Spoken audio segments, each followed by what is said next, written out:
இயேசு கிறிஸ்துவின் நாமத்தில் அன்பின் வாழ்த்துக்களை தெரிந்து கொள்கிறேன். தேர்ந்து கொண்ட வேத பகுதி பிரசங்கி 7ஆம் அதிகாரம் 9வது வசனம். உன் மனதில் சீக்கிரமாய் கோபம் கொள்ளாதே, மூடரின் நெஞ்சிலே கோபம் மூடிக்கொள்ளும். கிறிஸ்துவுக்குள் பிரியமானவர்களே, நம்முடைய வாழ்க்கையில் கோபம் கொள்றோமா? அநேக நேரத்தில் நம்முடைய வாழ்க்கையில் ஒரு சில காரியங்கள் செய்யும் போதோ சட்டுன்னு நம்மளுக்கு கோபம் வந்துடும். உங்களுடைய வாழ்க்கையில் அதிகமாக நீங்க கோபப்படுறீங்களா? கோபம் கொள்ளாதீங்க, உன் மனதிலே சீக்கிரமாய் கோபம் கொள்ளாதே என்று வேதம் சொல்வது போல் உங்களுடைய வாழ்க்கை சட்டுன்னு நம்மளுக்கு சில பேருக்கு பாத்தீங்கன்னா சட்டுன்னு கோபம் வரும். சின்ன காரியம் தான் சொல்லியிருப்பாங்க, ஆனா சட்டுன்னு பயங்கரமா கோபம் வரும். எந்த காரியமா இருந்தாலும் கோபம் கொள்ளாம அந்த கோபத்தை நீங்க குறைத்துக் கொள்ளுங்க. சங்கீதம் 4ஆம் அதிகாரம் 4ஆம் வசனத்தை சொல்லுகிறது, நீங்க கோபம் கொண்டாலும் பாவம் செய்யாதீர்கள் என்று வேதம் சொல்லுகிறது. நம்ம கோபம் கொண்டாலும், அதாவது அதிகமான கோபத்தின் நிமித்தமாக தீங்கு விளைவிக்காமல், தவறுகள் நேரிடாமல் அந்த கோபத்தை நம்ம கண்ட்ரோல் பண்ணி நம்ம செயல்படணும். ஏன்னா தேவனுடைய ஜனமா இருக்கும்போது நம்ம கோபம் விடக்கூடாது. அதே நிமித்தமாக சில காரியங்கள் நம்ம ஒரு பொசிஷன்ல இருக்கும்போது கூட அடுத்தவர்களை நம்ம வேலை கொடுக்கும் போதோ இல்ல வேலை செய்ய வைக்கும் போதோ அது சட்டுன்னு கோபப்படக்கூடாது. நம்மளும் அநேக நேரத்தில் கோபத்தில் ஈடுபட்டு அநேக தவறுகளை இழக்காதபடி பாதுகாத்துக் கொள்ளணும். மனுஷ கோபம், தேவனுடைய கோபம். முதலாவது மனுஷ கோபத்தை பார்ப்போம். யாக்கோபு 1ஆம் அதிகாரம் 20வது வசனத்துல, மனுஷனுடைய கோபம் தேவனுடைய நீதியை நடப்பிக்க மாட்டாதே.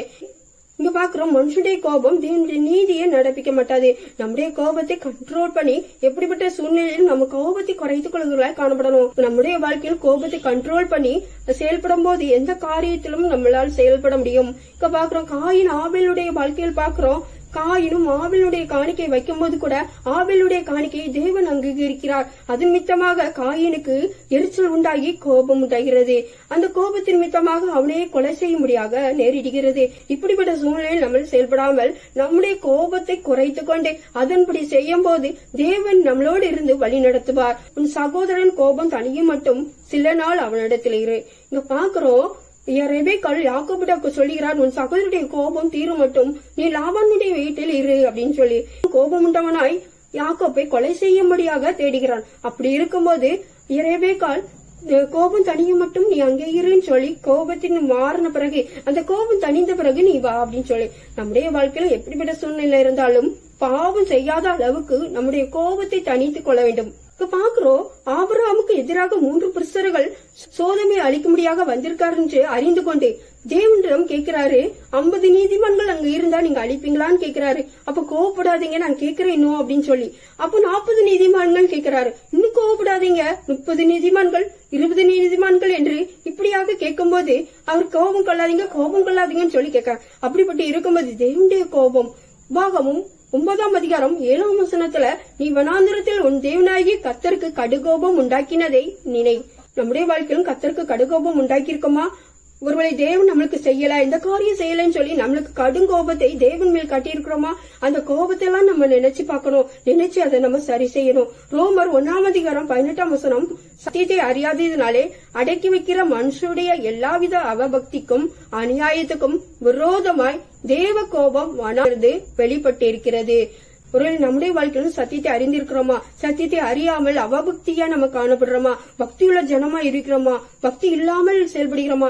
இவ்வளவு நாட்களும் நம்மளை நடத்தி வந்திருப்பார். நம்மளை எத்தனையோ காரியங்களில் இருந்து விடுதலை கொடுத்து நன்மையான காரியங்களை செய்திருப்பார். அந்த நன்மையெல்லாம் மறந்துவிட்டு நம்ம தேவனுக்கு கோபம் உண்டாக்குற மாதிரி நம்ம செயல்படுகிறோமா? நம்ம சிந்திச்சு செயல்படுவோம். இங்க பாக்குறோம், சகரியா 10ஆம் அதிகாரம் 3ஆம் வசனம், மேய்ப்பருக்கு விரோதமாக என் கோபம் உண்டது.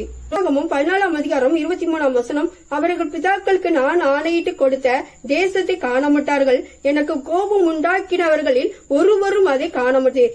இங்க பாக்குறோம், இஸ்ரவேல் ஜனங்கள் தேவனை கோபத்தின் மித்தமாக பிதாக்களுக்கு ஆணையிட்டு கொடுத்த தேசத்திற்கு அவங்க போக மாட்டாருங்கன்னு சொல்லி தேவன் அவர்களை அந்த தேசத்திற்கு வழி நடத்தவில்லை. 32ஆம் அதிகாரம் 13ஆம் வசனம், கர்த்தருடைய கோபம் இஸ்ரவேலின் மேல் மூண்டது, கர்த்தருடைய சமூகத்தில் பொல்லாப்பு செய்த அந்த சந்ததி எல்லாம் நிர்மூலமாக மட்டும் அவர்களை வனாந்தரத்திலே 40 வருஷமா விட்டார்.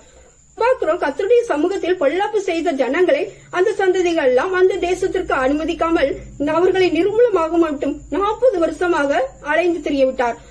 அவருடைய பிதாக்களுக்கு ஆணையிட்ட தேசத்திற்கு அவர்களால் போக முடியல. நம்முடைய வாழ்க்கையிலும் எப்படிப்பட்ட சூழ்நிலை இருக்கிறோம்? தேவனுடைய கோபத்துக்கு ஆளாகிறோமா? இல்ல தேவனுக்கு கீழ்ப்படிந்து அவருடைய சொற்படி நம்ம செய்கிறவராய் செயல்படுகிறோமா? என்ன காரியங்கள் எல்லாம் ஆண்டவருக்கு பிரியமில்லாத காரியங்கள் நம்ம செயல்பட்டு தேவனுக்கு விரோதமான கோபங்களை உண்டாக்குற மாதிரி செயல்படுகிறோமா? அப்படி செயல்படும் போது இஸ்ரவேல் ஜனங்கள் கூட அந்த கோபத்திற்கு ஈடாகும் போது அந்த ஜனங்கள் பிரவேசிக்க முடியாமல் கானான் தேசத்துக்கு எந்தெந்த சந்ததிகள் கோபப்படுத்த நிமித்தமாக பொல்லாப்பு செய்தார்களோ அந்த பொல்லாப்பு செய்த அத்தனை சந்ததிகளும் அந்த தேசத்துக்குள் பிரவேசிக்க முடியாமல் போய்விட்டது. எப்படிப்பட்ட சூழ்நிலை நம்ம இருக்கிறோம்? ஒருவேளை தேவனுக்கு விரோதமாக நம்ம அநேக காரியங்களை செயல்படுத்துகிறோமா?